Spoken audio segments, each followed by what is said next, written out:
Hi, my name is Beth Rachel, and I am an intuitive channel, energy educator, shadow alchemist, and multidimensional healer.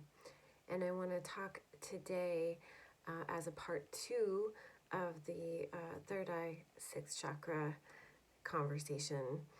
And I wanted to go into a little bit more depth around the abilities held within this psychic center and some of the blocks that our people are experiencing and perceiving.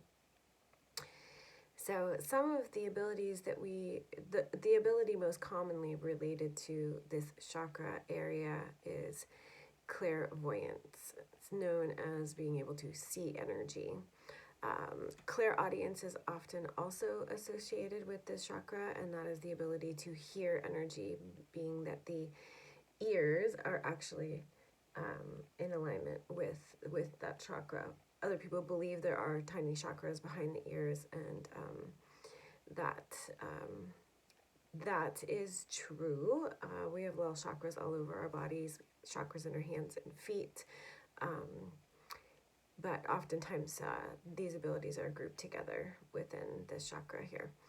So clairvoyance, clairaudience, and then last time what I was talking about, incorporating the top of the head, the crown chakra, would be the clairsentience, the knowing center and the source connection. So we can cover everything held within that clairvoyant ability, clairvoyant center. And the reason I want to do this is because there's actually a lot of ability that is held within the center, and what is also held within the center is the mind.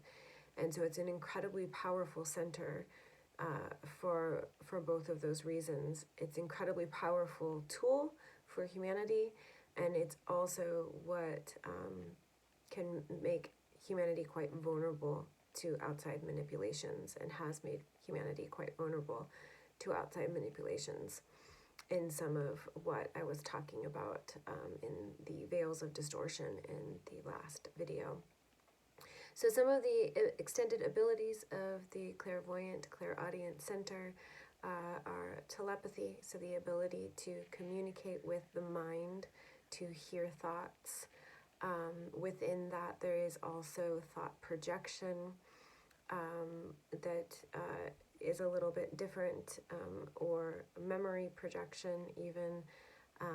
These are much more advanced skills that are quite difficult for most people to do, but that some are capable of. Also within this is the ability to remote view, meaning to psychically see something that is beyond the physical scope. It's very similar to astral travel, where you would take a portion of your consciousness and move it from this space to another to see what is going on in that other space. And then there is telekinesis, and that is the ability to move objects with the mind, and this can be tied to one or more of the other abilities. Some very advanced remote viewing and telekinetic abilities are to be able to remote view or astral project a piece of the consciousness into another space, and then use an extension of telekinesis to actually move energy within that space.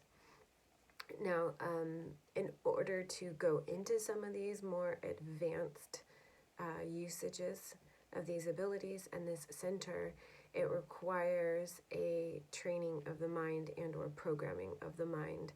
It requires utilization of more of the mind than is currently consciously used. Consciously, we're using, this is a pretty well-known fact, about 10% of our mind.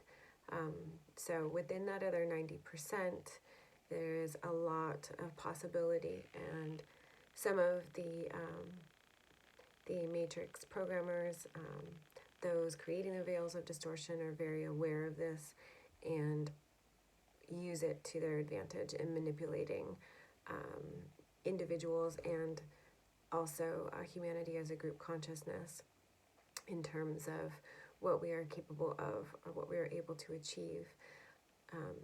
That being said, a lot of these abilities are not accessible until One is to drop deep enough into their own unconscious mind and their connection with source and access some of these abilities in the deeper delta or gamma states, theta states of the mind. And so it takes a trained tool to get you there. You also need to be respectful and careful of boundaries, which a lot of the organizations that utilize these abilities are not. These are advanced abilities that are often manipulated for purposes of spying. So, spying and or warfare, actually. We're going to talk about them in terms of, I want to talk about less the abilities that are there, although I think it's important that everybody knows what humanity is truly capable of, and that's why I bring these advanced abilities up. And that's not even all of them, but I just wanted to give you an idea. But the reason I bring it up is because I want to really illuminate what is lurking in that 90% of our untapped consciousness. It is these great abilities.